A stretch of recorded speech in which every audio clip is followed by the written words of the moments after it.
Tonight on KTCS News, we bring you an update on the wildfire in Himmlie National Park. So far, it looks like those that were transported to the hospital are making it out alive. And the fire, as of now, has been 10% contained. The fire is still raging.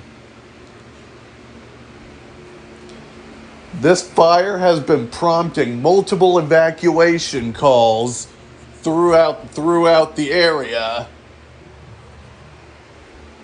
We have received word that some schools in the area have let out early because of the wildfire. And some schools will not be opening back up until the fire is put out.